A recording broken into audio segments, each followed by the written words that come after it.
Olá, boa tarde. Estamos começando Mais Esportes pela Rede Aparecida para todo o Brasil, contando com a sua participação no pratiquemaisesportes.com.br. O programa de hoje tem os seguintes destaques. A vitória do Corinthians, que garantiu o Timão na liderança. A derrota do Flamengo, que derrubou o rubro-negro para quarto lugar. A vitória do Vasco, agora vice-líder. E as homenagens a Ricardo Gomes. E tem ainda todos os outros gols da Série A do Campeonato Brasileiro.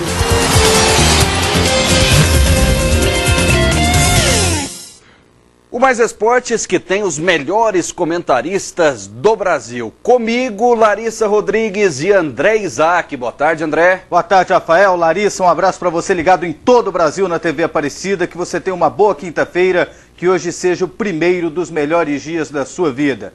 Entre os resultados de ontem, um não me surpreendeu. Já esperava que acontecesse. A vitória do Atlético Mineiro fora de casa contra o Atlético Paranaense. O Galo já estava jogando bem melhor, apesar de estar perdendo os jogos. Eu conheço o Cuca desde 2003, quando ele treinou o Goiás.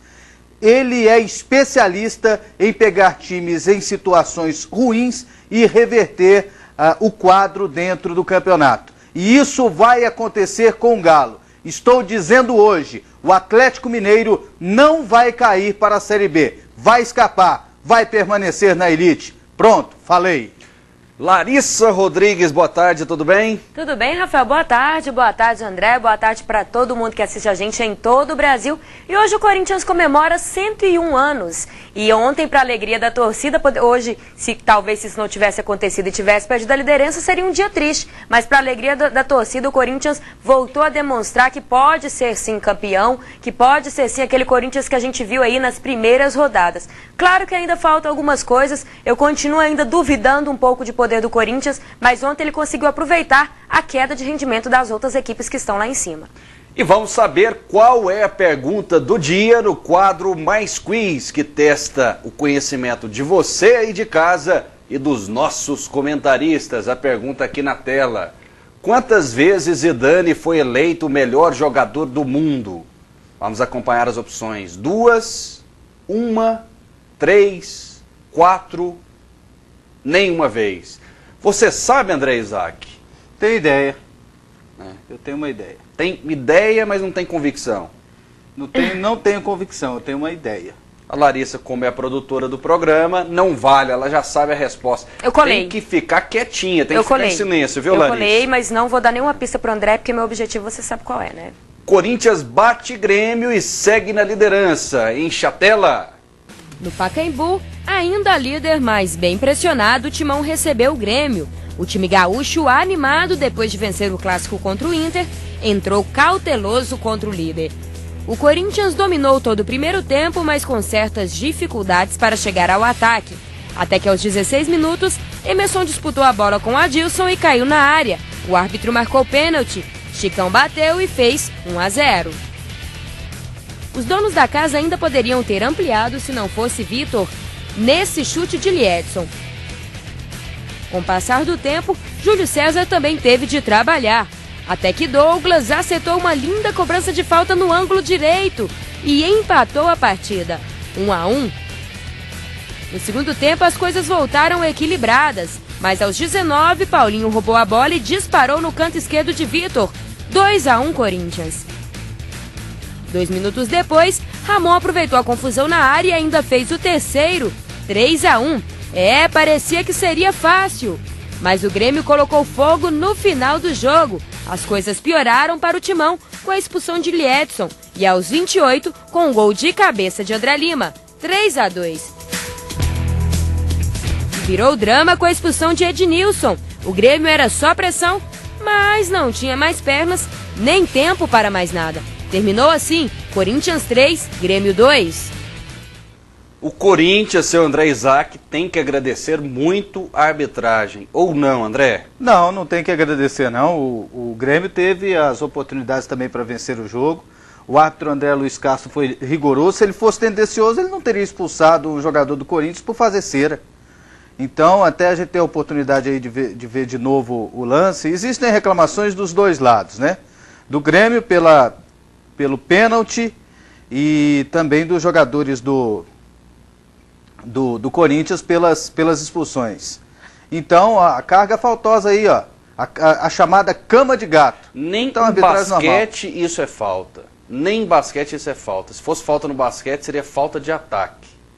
É uma vergonha o que está acontecendo no Campeonato Brasileiro, Larissa.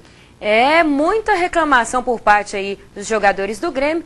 Eu não concordo que talvez teria mudado o resultado da partida. Eu acho que o Corinthians entrou dominando a partida, teve mais facilidade, tanto que conseguiu segurar a pressão mesmo com 2 jogadores a menos. Eu acho que isso não influenciou no resultado final. Mas para mim também não foi pênalti, a gente vai ver daqui a pouco o lance melhor, mais de perto, a gente vai ter a possibilidade. Ficaria 2-2 o jogo. Não, mas eu não acredito que o Corinthians... Porque o Corinthians conseguiu segurar a pressão e teve outras oportunidades, assim como o Grêmio também teve. Então eu acho que se o Grêmio não souber aproveitar algumas oportunidades de marcar gol, não pode jogar toda a culpa para cima da arbitragem. Mas a gente vai acompanhar o lance agora, Rafael, e para mim também não foi pênalti. Pois é, vamos acompanhar o lance aí com mais detalhes. O André, não tem, assim, fundamento você dizer... Não foi cama de gato. Não foi cama de gato de jeito nenhum. Cama de gato, o jogador tem que estar de 4, tem que estar inclinado. E ele está praticamente em pé. O jogador do Grêmio usou o corpo para deslocar o jogador do Corinthians. Não, de maneira alguma, ele está em direção à bola. Não, visão perfeita do árbitro André Luiz Castro. Ninguém marcaria esse pênalti. Ninguém marcaria esse pênalti. Para mim também não foi, Rafael. Usou de esperteza o jogador do Grêmio para tentar deslocar. Aí, ó, usou o corpo, ele tirou ele da jogada. Se for marcar esse tipo de lance... Eu vou te perguntar um negócio que vai matar. O jogador do Grêmio visou a bola? Sim. O jogador do Corinthians visou a bola? Que jeito? Visou a bola também, os dois não conseguiram chegar, ué. Ele não visou a bola, ele visou o jogador mesmo se os dois quisessem pegar a bola... Rafael, você está teimando com a imagem. Com a impulsão de canguru, não daria para eles chegarem na bola. Porque a bola foi muito alta. A bola foi muito alta, muito pelo contrário, o jogador do Corinthians que se projetou ao zagueiro do Grêmio. Lance absolutamente normal. Se tivesse que marcar alguma coisa, seria falta de ataque. Para mim, a arbitragem perfeita do André Luiz Castro. Para mim, ele acertou nas 2 expulsões, mas errou no pênalti, Rafael. Daqui a pouco a gente volta com muito mais. Na ressacada, Flamengo perde para o Avaí. Com homenagens a Ricardo Gomes, Vasco vence e está na vice-liderança. E no Serra Dourada, Atlético Goianiense vence a 5ª seguida.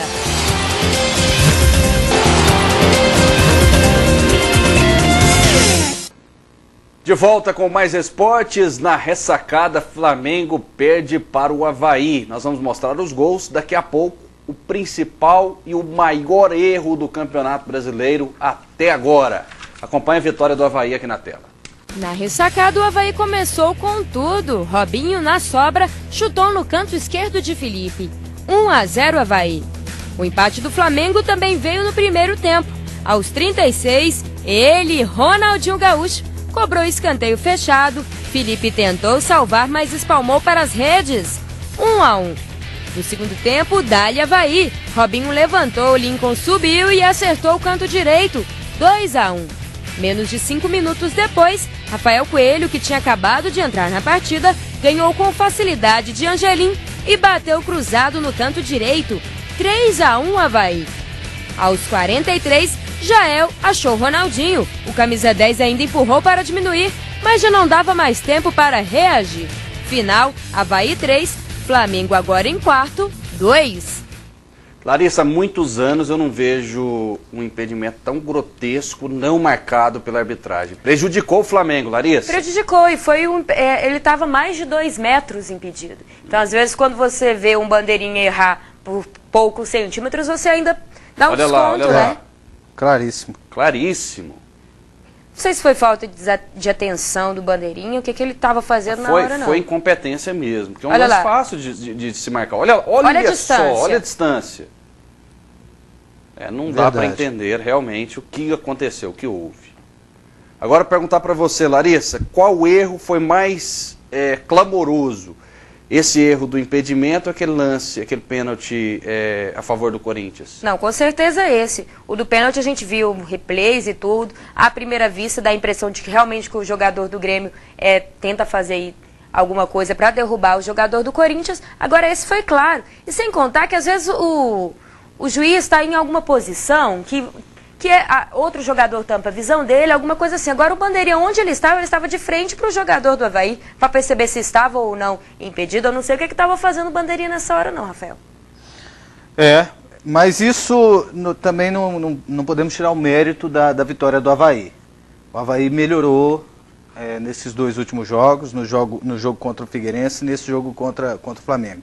O erro é grave, a comissão de arbitragem tem que advertir o Bandeira, ele tem que estar melhor posicionado. Todo mundo erra, mas ele é pago para não errar. Então tem que ter um pouquinho mais de atenção nesse caso, até porque o lance assim foi visível.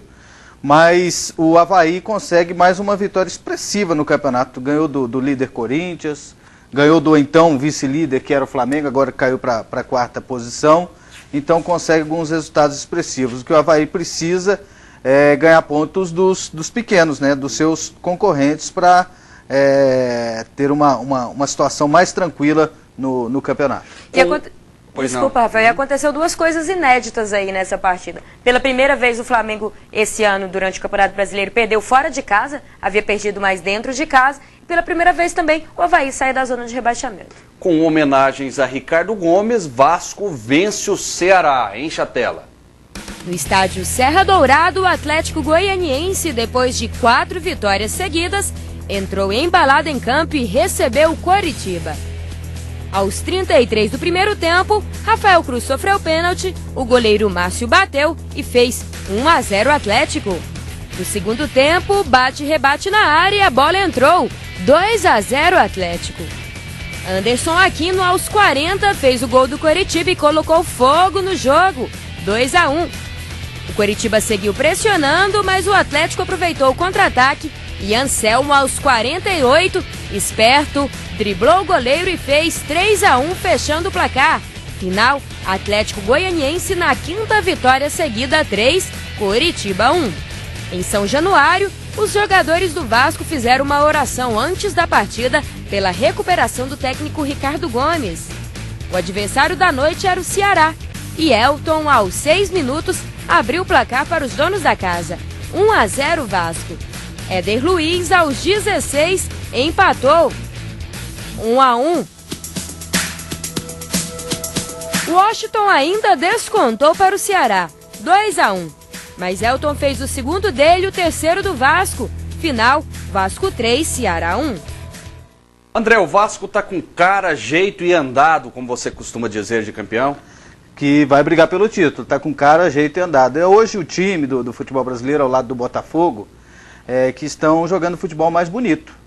Os 2 times estão jogando um futebol convincente, futebol ofensivo, e são times que chegam para brigar pelo título do Campeonato Brasileiro. Até posso adiantar o seguinte: se o Corinthians não for campeão, um time do Rio leva. São Paulo está descartado, então. São Paulo, para mim, não chega por causa da irregularidade. O São Paulo tem dificuldade quando joga em casa.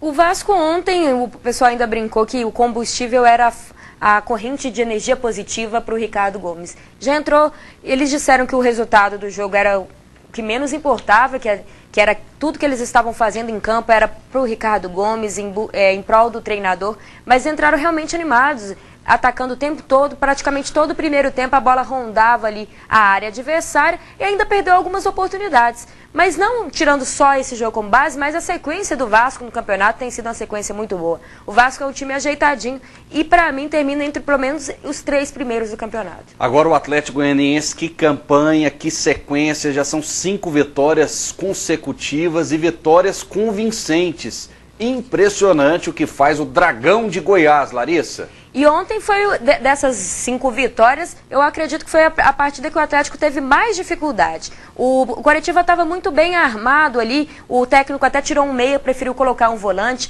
Então, de início, o Atlético teve muita dificuldade para furar essa marcação, mas acabou cavando o pênalti, que deu tranquilidade. Aí pôde, então, depois vencendo por 1-0, apostar nos contra-ataques. Depois fez 2-0, aí quando levou 2-1 de novo, o Coritiba começou a pressionar. A gente chegou a imaginar, quem sabe, conseguir um empate, mas daquela maneira. Se fechou o Atlético, esperou o contra-ataque, matou o jogo já aos 48 do segundo tempo, 3-1, quinta vitória consecutiva. E se antes falava que o Atlético era uma zebra e só vencia de vez em quando times grandes, agora já venceu times grandes, times pequenos, times intermediários, então não há mais o que questionar da campanha do Atlético. O Atlético ainda tem 18 jogos no campeonato, precisa de 5 vitórias em 18 para se assegurar na primeira divisão. Então, o principal objetivo do time no campeonato já está praticamente bem mais viável. Então, a equipe pode até sonhar um pouco mais em garantir uma vaga na Sul-Americana ou encostar nos primeiros colocados, quem sabe beliscar uma Libertadores. É possível. Ontem, o Coritiba teve mais posse de bola, só que o Dragão foi mais eficiente. Agora um detalhe, tem que tomar cuidado desse negócio de goleiro bater falta e bater pênalti. Por pouco o Márcio não erra. E se o Edson Bastos segura aquela bola e repõe e depois toma um gol. Então tem que tomar muito cuidado, tem que se pensar um pouquinho. Depois que faz o gol é uma gracinha, né? Agora tem que pensar na possibilidade do erro. Tem que estar melhor preparado. O pênalti foi muito mal batido. Pois é, eu discordo de você em absolutamente tudo que você disse. Primeiro, o pênalti foi bem batido, o goleiro foi bem na bola, rasteiro, forte. Mesmo o goleiro indo bem na bola, a bola entrou. Segundo, foi através de uma falta do Márcio, que foi desviada, que foi o escanteio do segundo gol do Atlético. Então ele teve participação decisiva, debaixo dos paus e também jogando como atacante. Daqui a pouco a gente volta com muito mais. Os gols da vitória do Fluminense, do Figueirense e do Atlético Mineiro. E tem ainda o empate entre Inter e Santos e a vitória do Botafogo.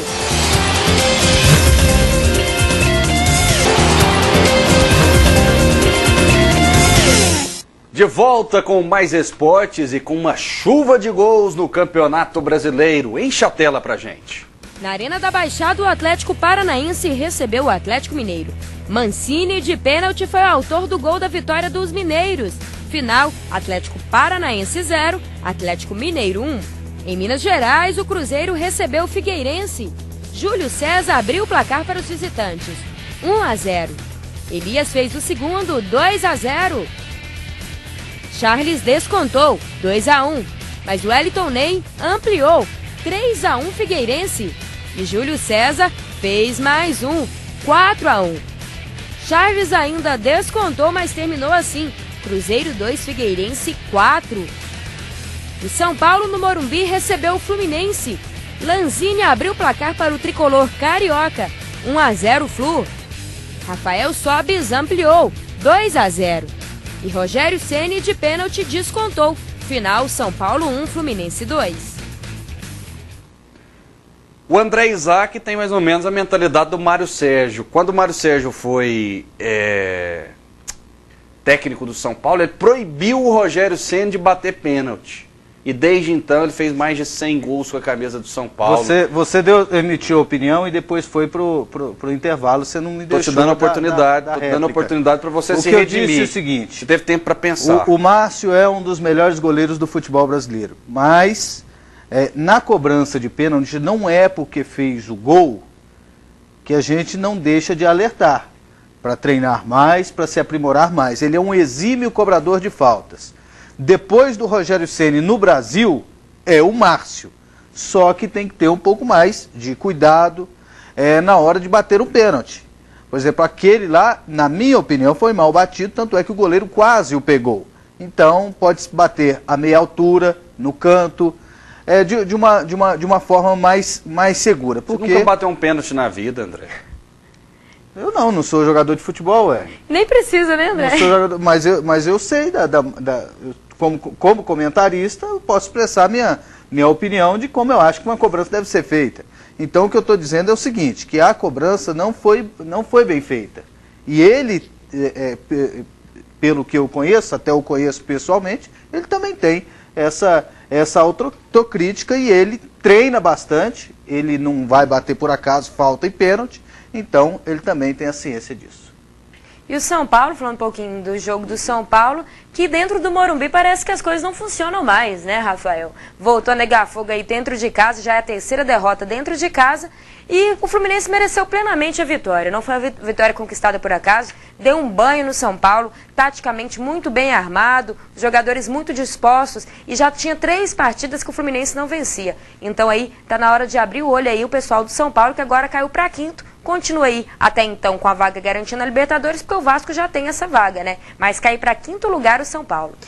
O profeta André Isaac já disse ontem que o Atlético Mineiro voltaria a vencer. Aconteceu.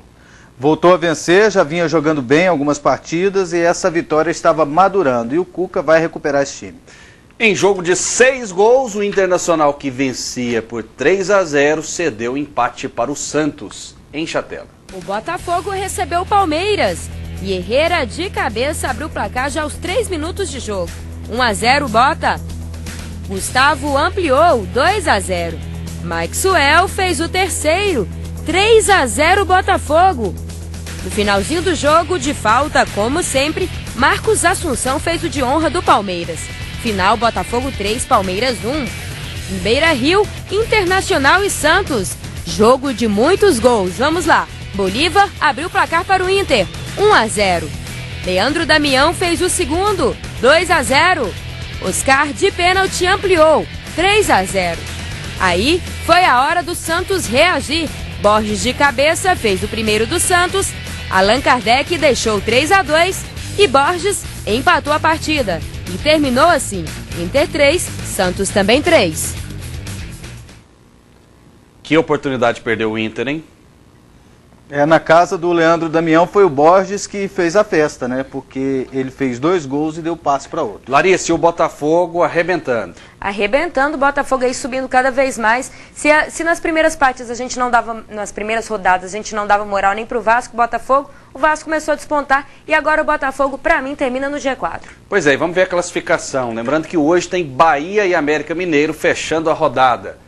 Aqui na tela, vamos curtir a classificação. Primeiro Corinthians 40, segundo Vasco 38, terceiro Botafogo 37, em quarto agora o Flamengo 36, quinto São Paulo 35. O São Paulo também é faixa da Libertadores. Faixa da Libertadores, exatamente. Depois seguem Palmeiras, Figueirense, Fluminense, Atlético Goianiense, já na 9ª colocação com 28 pontos. Página 2, vamos lá para a página 2, vamos para a zona de rebaixamento. Olha só, o Avaí saiu. O Avaí está em 16º com 20. Não é mais GA, né? Não é mais GA, mas pode voltar. Voltar se o Bahia vence hoje, o Bahia né? vence vai voltar porque o Bahia vai ganhar hoje do América Mineiro. Bahia, Atlético Mineiro, Atlético Paranaense e América Mineiro. Essa é a degola, os times que estão desesperados. Vamos na nossa pergunta e resposta do Mais Quiz aqui. Quantas vezes Zidane foi eleito o melhor jogador do mundo? Vamos às opções aqui. 2, 1, 3, 4, nenhuma. André Isaac. Vou chutar uma. Você errou, dessa vez você errou. Vamos à resposta do 3 quiz. vezes. 3 vezes o melhor jogador do mundo. Pegamos o André Isaac, Larissa. Consegui, hein, Rafael? Conseguimos. Amanhã pode esperar que vai ser mais difícil ainda. Frase do dia, aqui na tela. É o programa mais cultural, além do mais democrático do Brasil. Quando o jogo está a 1000, minha naftalina sobe. Jardel, ex-atacante. Folclórico, Jardel. Folclórico. Ele deve ter muita naftalina mesmo, viu, Rafael? E usando a sua naftalina, o seu cardápio do dia. Boa tarde, Rafael. Boa tarde para todo mundo. A gente volta amanhã ao meio-dia e hoje tem estrogonofe de frango lá em casa. Com batata palha? Com batata palha. Tá convidado. Beleza, então. Boa tarde, André. Boa tarde. Hoje eu vou comer salada com filé de frango porque eu estou engordando demais. Um grande abraço, ótima tarde, bom apetite, pratique sempre mais esportes. Aqui você vê mais é melhor.